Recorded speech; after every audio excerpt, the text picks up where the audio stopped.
Chhatrapati संभाजीनगरच्या Lasur station येथील शंकरपूर या गावच्या प्रज्वल पौळ याने UPSC परीक्षेमध्ये आपलं नशीब आजमावलं होतं. या परीक्षेत त्याचे 434वा क्रमांक आलाय आणि तो आता आयकर अधिकारी झालाय.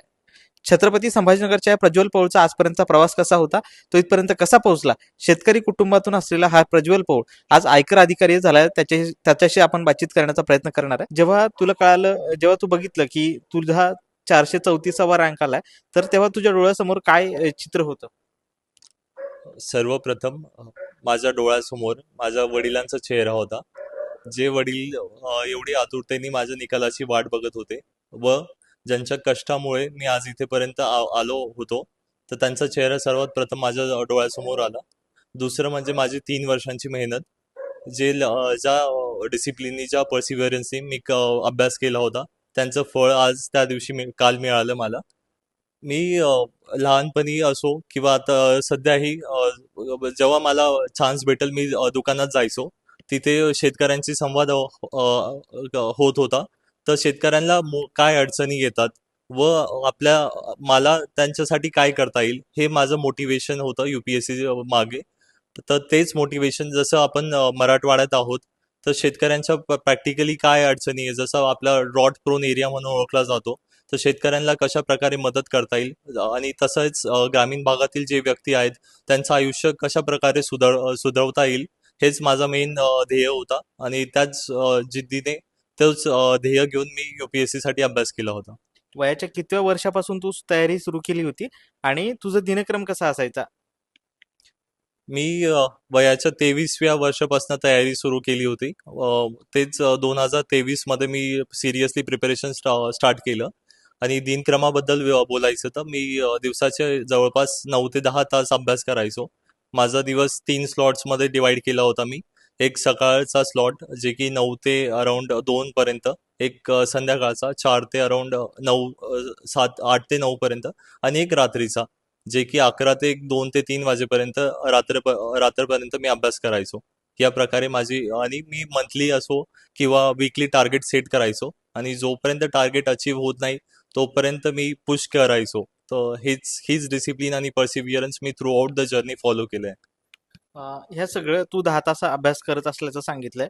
तर या दरम्यानच्या काळामध्ये जेव्हापासून ते UPSC ची तयारी करतो, तेव्हा तुला सण उत्सव असोत किंवा तुमच्या कुटुंबातले लग्न कार्य असोत, याला मुकावं लागलं असेल, तर त्यावेळेस तू म्हणजे न जाण्याचा निर्णय घेत होता, त्यावेळेस तू स्वतःच्या मनाला काय सांगत होता? जसं मी माझं टार्गेट सेट केलं होतं की UPSC क्रॅक करणं, आणि मला माहिती होतं आत्ताचा आनंद जर मी स्किप केला तर तोच आनंद मला पुढे माझं लाईफ सेट करेल. तर तोच क्षण जेव्हा रिझल्ट लागला तेव्हा मला तो त्याग आठवला. 3 वर्ष माझ्या डोळ्यासमोरून गेले का मी जो त्याग केला आहे, तेच त्या त्यागामुळे माझे पुढचे 50 वर्ष सेट झाले. तेच पब्लिक सर्व्हिस करता येईल मला पुढचे 50 वर्ष. तर आता जो त्याग केला त्याचं आज फळ मला मिळालं आहे. अं, आता तू ही रँक मिळवली आहे, तर जो सामान्य कुटुंबातला मुलगा किंवा शेतकरी कुटुंबातला मुलगा त्या खुर्चीवर बसणार आहे, तर जे काही सामान्य लोक असोत किंवा शेतकरी असोत, त्यांच्यासाठी तुझ्या कामात वेगळेपणा काय असणार? यासाठी मी एकच सांगू शकेल की जेव्हाही कोणी सामान्य व्यक्ती माझ्या कॅबिनमध्ये येईल, तो एक सरकारी बाबू न बघता एक आपल्यातली व्यक्ती त्या खुर्चीवर बसलेली असेल, त्याच अप्रोचनी मी त्याच्यासाठी काम करेल. आणि त्याच्या व्यतिरिक्त जसं मी ग्रामीण भागातून येतो, जे शेतीतील किंवा ग्रामीण भागात जे मूळ समस्या आहेत त्यांचा अनुभव माझ्याकडे आहेत, आणि ते पॉलिसी इम्प्लिमेंटेशनमध्ये किंवा पॉलिसी डिझायनिंगमध्ये मला कसे घेता येईल, मी त्याचा त्या पॉलिसीमध्ये इम्प्लिमेंट करू शकतो. तुझ्या या यशामध्ये तुझ्या पंचसूत्री काय होती? कारण की इतर अभ्यास करणारे जे काही UPSC ची तयारी करणारे तरुण आहेत, ते पण हे इंटरव्ह्यू बघणार आहेत. तर त्यांना तुझं काय सांगणं आहे? तुझ्या यशामागची कारणं कोणती आहेत? जसं आपल्याला माहिती आहे की UPSC भारतातील आपण सर्वात कठीण परीक्षा मानतो. तर त्यासाठी माझ्या केसमध्ये सर्वात महत्त्वाचं म्हणजे डिसिप्लिन. आणि जे डिसिप्लिन मी 3 वर्ष कंटिन्यू फॉलो केलं, त्याचसोबत हार्डवर्क आणि स्मार्टवर्क दोघांचं कॉम्बिनेशन असणं गरजेचं आहे. कारण की आपण बघतो की लाखो विद्यार्थी दरवर्षी परीक्षा देतात, आणि मोजके 1000 ते 1100 विद्यार्थी सिलेक्ट होतात. तर प्रॉपर एक हार्डवर्कचं आणि स्मार्टवर्कचं बॅलन्स ठेवणं हे सर्वात महत्वाचं आहे या परीक्षेमध्ये. आणि जशी आपण बघतोय की जेनझी जे आपण म्हणतो, आजकाल खूप डिस्ट्रॅक्शन्स वाढले, सोशल मीडिया असेल किंवा अदर ग्लॅमर असेल, तर ते कसं त्याच्यावर कंट्रोल मिळवणं आणि ते तेवढ्या पुरतं मर्यादित ठेवणं, हेच सर्वात महत्वाचं मी माझ्या केसमध्ये मानतो. तू मोबाईल वापरत होता का, आणि त्या मोबाईलमध्ये कुठले कुठले ऍप्लिकेशन होते त्याचा तू वापर करत होता? अ, हो, मी प्रिपरेशनच्या दरम्यान मोबाईल वापरला. बट तो मोस्ट ऑफ द टाइम माझ्या प्रिपरेशन रिलेटेडच होता, अभ्यासासाठीच होता.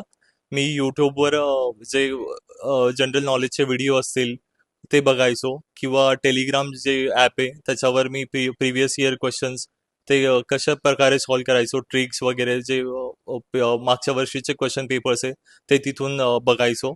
आणि त्याच्या व्यतिरिक्त इंस्टाग्राम असेल, मी फार कमी प्रमाणात वापरले इंस्टाग्राम किंवा फेसबुक. तेही जे करंट अफेअर्स रिलेटेड पेजेस असतील, चॅनल्स असतील, मी त्यांना फॉलो करायचो. या यशामागचं श्रेय कुणाला देणार आहेस, आणि तुझा पुढचा गोल काय असणार आहे? पुढे काही आणखी तयारी करणार आहेस का, की इथेच थांबणार आहे? ह्या यशामागचं श्रेय मी माझ्या वडिलांना आणि आईला देईल, की ज्यांची साथ आणि ज्यांचा पाठिंबा, ज्यांचा आशीर्वाद माझ्यासोबत होता थ्रू आउट द जर्नी. आणि ते त्याचसोबत मी आमच्या पोळ कुटुंबालाही खूप ह्याचं श्रेय देईल, कारण की त्यांनी माझ्यात विश्वास दाखवला. मला 3 वर्ष त्यांची सर्वांची साथ होती माझ्यासोबत, जेणेकरून मी या स्टेजपर्यंत पोहोचू शकलो. आणि माझं पुढचं ध्येय, माझं एंड टार्गेट IAS ऑफिसर होण्याचं आहे. तर त्यासाठी मी अजून अटेम्प्ट देईल UPSC मध्ये. तू ही जी UPSCची परीक्षा देत होता त्यावेळेस तुला 2 वेळेस अपयश आलं असं माहिती आहे. तर ज्यावेळेस अपयश आलं, तर त्यावेळेस तू नेमका काय विचार केला? म्हणजे स्वतःचं कमीपणा तू लक्षात घेतला? याचं विचारण्याचं कारण असं की इतर मुलं देखील अपयशी होतात, त्याच्यातून ते खचून जातात. तर ह्या परिस्थितीतून तू कसा बाहेर निघाला? नक्कीच, जेव्हा निकाल आपल्या पक्षामध्ये लागत नाही तेव्हा आपण थोडंफार दुःख तर होतच. बट त्याला बळी न पडता काय इम्प्रूव्हमेंट करता येईल, मागच्या काही चुका आपल्याला ह्यावेळेस इम्प्रूव्ह करता येईल, मी त्याच्यावर जास्त फोकस केला. आणि तेच सांगायचं तर मागच्या वेळेस इंटरव्ह्यूमध्ये मला मार्क्स कमी आले होते. तर ह्यावेळेस कशा प्रकारे इम्प्रूव्ह करता येईल, तर ते केलं मी प्रॉपर ऑब्झर्वेशन करून. आणि मेंटर्सला त्यांचं गायडन्स घेऊन काय इम्प्रूव्ह करता येईल, ह्यावेळेस मी ते इम्प्लिमेंट केलं. नक्कीच. तर हे प्रज्वलने त्याचा प्रवास सांगितला, त्याचे वडील आपल्यासोबत आहेत. काय सांगाल, मुलाने आज एवढं मोठं यश संपादित केलंय, कसं बघता तुम्ही त्याच्याकडे? की त्यांनी कुठल्याही प्रकारचा खर्च मला न आणता घरी बसून घरातच त्यांनी या सर्व 3 वर्ष त्यांनी आता आता सांगितलं त्यांनी की मी 10-10 तास, 12-12 तास, 14 तासापर्यंत त्यांनी अभ्यास सुरू ठेवला, सातत्य ठेवलं. आणि हे एवढं मोठं यश त्यांनी माझ्या कुटुंबाला, पोळ परिवाराला मिळवून दिलं. मी एवढंच त्याच्याबद्दल सांगू इच्छितो. आणि त्यांनी माझं नाव, माझ्या परिवाराचं नाव उज्ज्वल केलं. आणि माझी एवढीच त्याच्याकडून इच्छा आहे की मी शेतकऱ्याची सेवा करतोय, मी शेतीविषयक व्यवसाय करतोय, त्यांनी सुद्धा शेतकऱ्याची आणि ग्रामीण गोरगरिबांची सेवा करावी, देशाची सेवा करावी, एवढी माझी प्रामाणिक इच्छा त्याच्याकडून राहील. धन्यवाद. नक्कीच. तर अशा पद्धतीने अभ्यास केलाय प्रज्वलने आणि हे यश मिळवलं. त्याच्या वडिलांनाही त्याचा अभिमान वाटतोय. ज्यांच्यामुळे प्रेरणा मिळाली ती बहीण त्याची आपल्यासोबत आहे. ताई, काय सांगाल, भावानी एवढं मोठं यश मिळवलंय, कसं बघताय तुम्ही याच्याकडे? नक्कीच त्याची 3 वर्षांची मेहनत आहे ही, आणि खूप डेडिकेशनने त्याने अभ्यास केलाय, आणि आज त्याला त्याचं फळ भेटलंय. आम्ही जे बघतोय त्याला 3 वर्षांपासून तो कुठे बाहेर नाहीये, फ्रेंड सोबत दिसत नाहीये.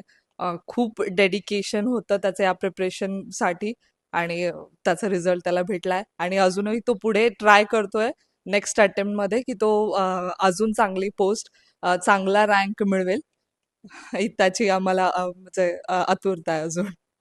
पण या सगळ्या यशामध्ये तुमचा आणि तुमच्या मिस्टरांचा खूप मोठा वाटा आहे, असं त्यांनी आणि त्याच्या वडिलांनी सांगितलं. हो, नक्कीच. आमच्या बिझनेस फॅमिली, आणि जे बॅकग्राऊंड जे होतं, बिझनेस किंवा ॲग्री वालेच होते आमचं सगळं. पण मग माझे हस्बंड आर्मीमध्ये असल्यामुळे कुठेतरी देशसेवेचं मोटिवेशन त्यांच्याकडनं मिळालं त्याला. कौतुकी आहे. आणि